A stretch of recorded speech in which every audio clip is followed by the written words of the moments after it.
अस्सलामु अलैकुम प्यारे दोस्तों। बहुत अरसा गुजरा, किसी मुल्क में सूरज निकलना बंद हो गया और दिन भी रातों की तरह स्याह हो गए। हर तरफ उदासी और खामोशी छाई रहती। अंधेरे में भला क्या रौनक हो सकती है। खुशकिस्मती से उस मुल्क के बादशाह के पास एक ऐसा जादू का घोड़ा था जिसके माथे से सूरज की तरह रोशनी की शाएं छूटती थीं। अगर ये घोड़ा ना होता तो लोग तंग आकर मुल्क छोड़ जाते, क्योंकि सूरज के ना होने से न वहाँ सब्जी उगती न फल फूल पैदा होते। बादशाह उस घोड़े को मुल्क भर में घुमाता रहता ताकि हर जगह रोशनी और गर्मी पहुँच सके। घोड़ा जिस जगह पहुँचता वहाँ दिन का समा हो जाता और लोग अपने अपने कामों में मसरूफ हो जाते। फिर एक दिन ऐसा हुआ कि जादू का घोड़ा अचानक गायब हो गया। घोड़े का गायब होना था कि हर तरफ अंधेरा छा गया, हाथ को हाथ सुझाई ना देता था। अंधेरे की वजह से लोग खुद ज़दा हो गए, सब कारोबार रुक गए और जानदारों के लिए जिंदा रहना मुश्किल हो गया। लोग तंग आकर मुल्क छोड़ने की तैयारियां करने लगे। ये बात बादशाह के लिए बहुत परेशान कुन थी। जब रियाया ही नहीं होगी तो बादशाह हुकूमत किस पर करेगा। बादशाह ने रियाया की परेशानी को देखते हुए फैसला किया कि हर कीमत पर घोड़े को वापस लाने की कोशिश की जाए। उसने फौज को हुक्म दिया कि मुल्क का चप्पा चप्पा छान मारो और खुद भी फौज का एक दस्ता साथ लेकर घोड़े की तलाश में निकल खड़ा हुआ। घोड़े को तलाश करते करते वो एक ऐसे मुल्क में पहुंचा जहां सूरज पूरी तरह रोशन था। हर चीज धूप में चमक रही थी। हरे भरे दरख्तों पर परिंदे चहचहा रहे थे और खेतों में फसलें लहलहा रही थी। बादशाह और उसके साथियों ने सोचा कि घोड़ा सरहद पार करके उस मुल्क में आ गया है। उन्होंने घोड़े को तलाश करना शुरू किया। अचानक उन्हें एक झोपड़ी दिखाई दी। बादशाह ने सोचा कि शायद झोपड़ी में रहने वालों ने घोड़े को देखा हो। वो झोपड़ी में दाखिल हुआ, लेकिन वहां सिर्फ अब अधेड़ उम्र का आदमी था जो किताब पढ़ रहा था। उस आदमी की बादशाह पर नजर पड़ी तो वो अदब से उठकर खड़ा हो गया। बादशाह ने उसकी शक्ल और सूरत और तौर तरीकों से अंदाजा लगाया कि ये कोई मामूली आदमी नहीं है। उस आदमी ने बादशाह से कहा, हुजूर, मैं अभी आप ही के मुतालिक पढ़ रहा था। आप यकीनन उस जादू के घोड़े की तलाश में हैं जो अचानक गायब हो गया है। आप अपना कीमती वक्त क्यों जाया कर रहे हैं? जाकर हुकूमत का कारोबार संभालें, क्योंकि अव्वल तो आपको घोड़े की कुछ खबर नहीं है, और अगर पता चल भी गया कि घोड़ा कहाँ है तो आप उसे हासिल नहीं कर सकेंगे। ये काम आप मुझ पर छोड़ दें और मेरी मदद के लिए अपने एक आदमी को यहाँ छोड़ जाएं। बेहतर है, बादशाह ने जवाब दिया। अगर मेरा घोड़ा मुझे मिल गया तो मैं तुम्हें मुंह मांगा इनाम दूंगा। वो आदमी बोला, मुझे इनाम का लालच नहीं, आप फौरन अपने मुल्क वापस जाइए, वहाँ आपकी ज्यादा जरूरत है।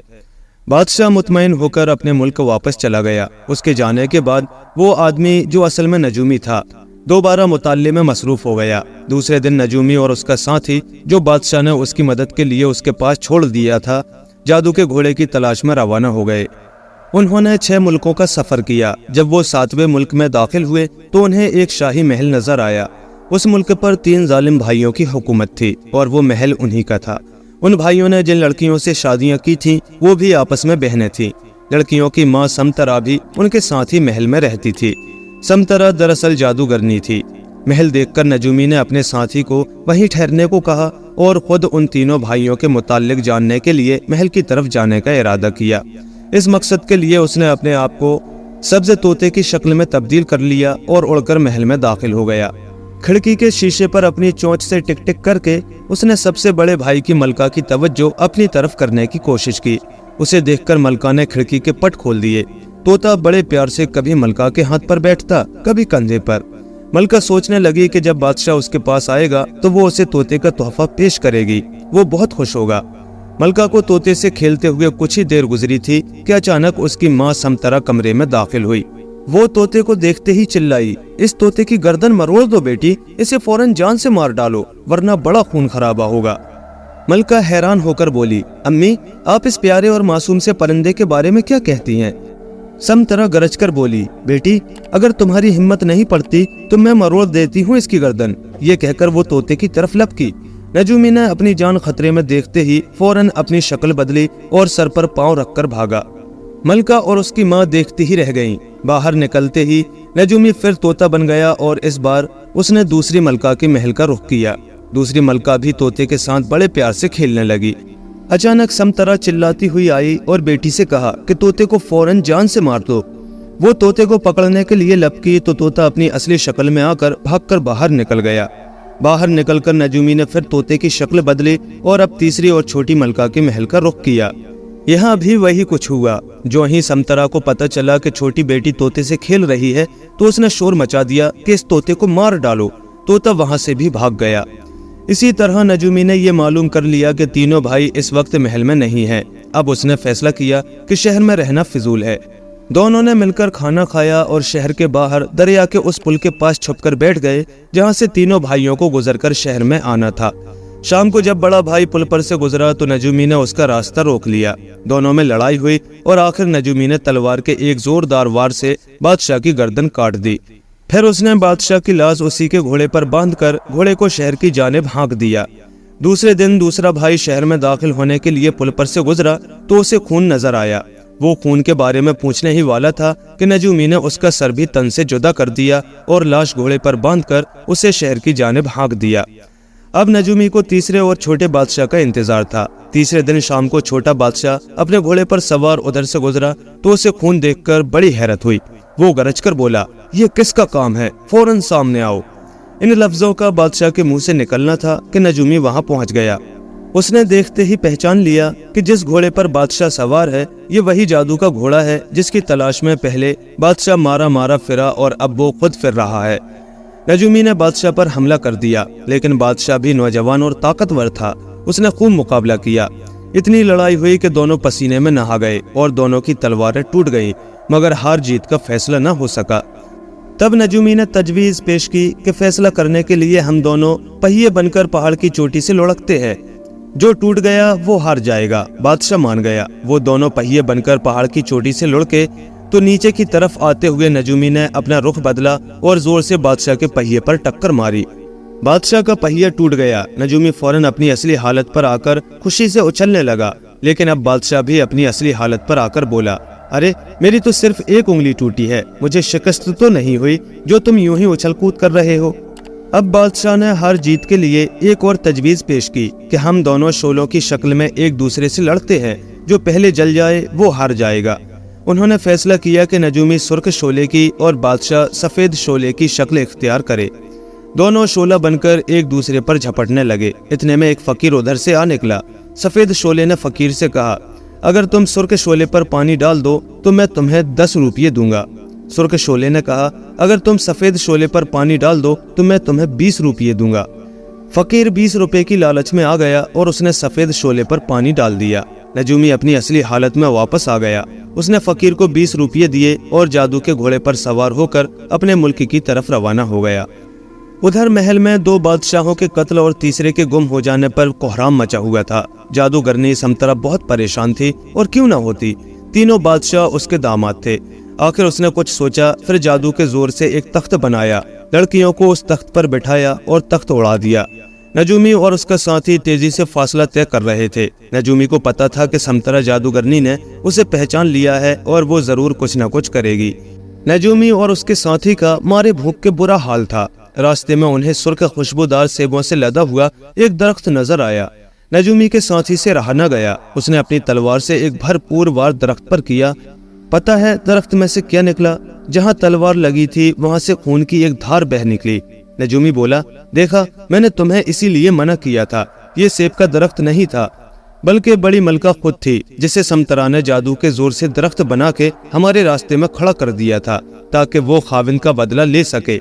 हम सेब खा लेते तो फौरन मर जाते। ये जहरीले सेब थे। उन्होंने अपना सफर जारी रखा। भूख तो बर्दाश्त हो जाती है, लेकिन प्यास बर्दाश्त करना बहुत मुश्किल काम है। रास्ते में एक कुआं नजर आया तो उन्होंने घोड़ा रोक लिया और कुएं पर पानी पीने गए। नजूमी ने कुएं में झांक के देखा और फिर अपने साथी से कहा, चलो भागो यहाँ से, किसी और कुएं से पानी पी लेंगे। साथी बोला, प्यास लगी है, क्यों न यहीं से पानी पी लें। नजूमी ने कहा, तुम नहीं जानते ये कुआं नहीं है। समतरा ने अपनी दूसरी बेटी को कुआं बना दिया है ताकि वो तुमसे अपने खाविंद की मौत का बदला ले सके। ये देखो।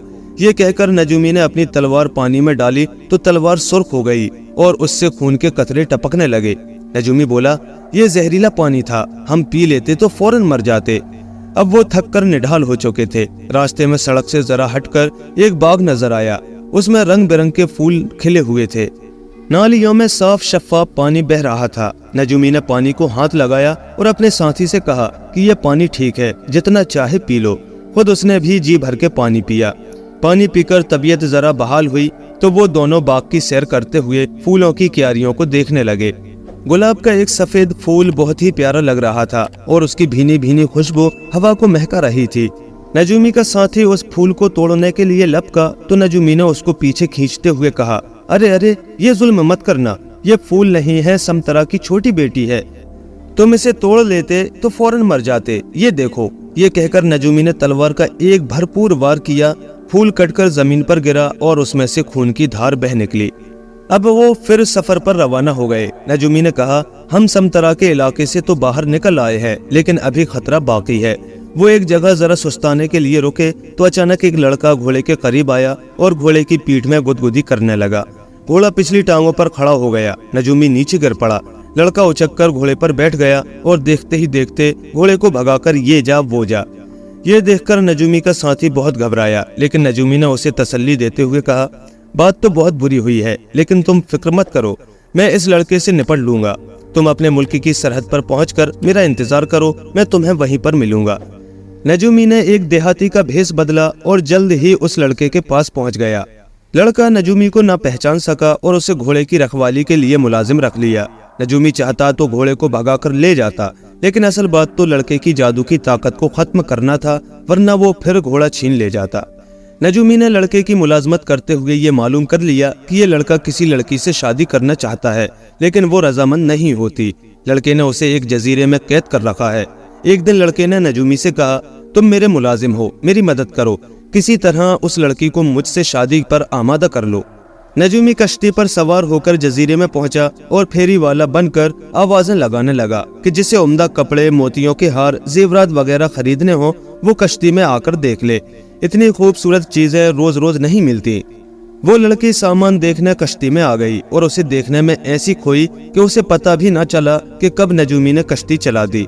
थोड़ी देर बाद उसे मालूम हुआ कि कश्ती चल रही है तो वो बहुत घबराई। नजूमी बोला, देखो, शोर मत करो, अगर तुम इस जादूगर लड़के की कैद से निकलना चाहती हो तो मैं तुम्हारी मदद करूंगा। तुम यूं करो कि लड़के से अच्छी तरह पेश आओ और उससे इस शर्त पर शादी का वादा करो कि वो तुम्हें अपनी ताकत का राज बता दे। लड़की तो यही चाहती थी कि कोई मददगार मिले। उसने नजूमी की बातों पर पूरी तरह अमल किया और घुल मिलकर लड़के से बातें की। बातों ही बातों में उसने लड़के से मालूम कर लिया कि उसकी ताकत का राज है बतख के उस अंडे में जो सामने वाले बड़के दरख्त के खोखले तने में पड़ा है। लड़की ने ये बात फौरन नजूमी को बता दी। दूसरे दिन जब लड़का और लड़की बातों में मसरूफ थे तो नजूमी ने बतख का वो अंडा दरख्त में से निकाला और तोड़कर खा लिया। अंडे का खाना था कि लड़का लड़खड़ाता हुआ बाहर निकला। उससे बड़ी मुश्किल से चला जा रहा था क्योंकि अब उसकी ताकत खत्म हो चुकी थी। नजूमी ने बढ़कर एक मुक्का उसकी कनपटी पर मारा। वो बेहोश होकर गिर पड़ा। नजूमी ने लड़की को घोड़े पर बिठाया और उसको उसके घर पहुंचा दिया। फिर सरहद पर अपने साथी से मिला। वो नजूमी को देखकर बहुत खुश हुआ और घोड़े को बादशाह के हुजूर में पेश कर दिया।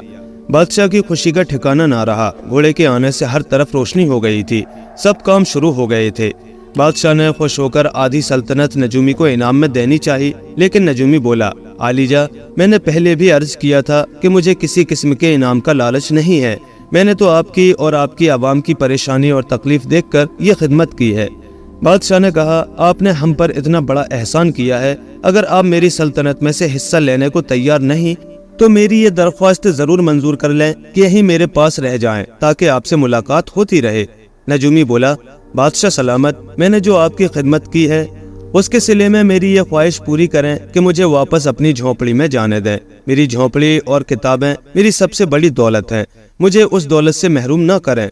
और फिर ये बात भी ना भूलें कि जिस तरह मैं झोंपड़ी में बैठा आपके काम आ गया, इसी तरह शायद कोई और जरूरतमंद कभी उधर आ निकले और मुझे उसकी खिदमत का मौका मिल जाए। बादशाह नजूमी की बातों से लाजवाब हो गया।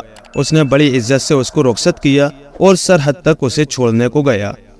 प्यारे दोस्तों, कहानी अगर पसंद आई हो तो लाइक करें, शेयर करें और चैनल को भी सब्सक्राइब कर लें और साथ ही बेल आइकन के बटन को भी प्रेस कर दें ताकि हमारे आने वाले नई वीडियोस के नोटिफिकेशन आपको वक्त पर मिल सके।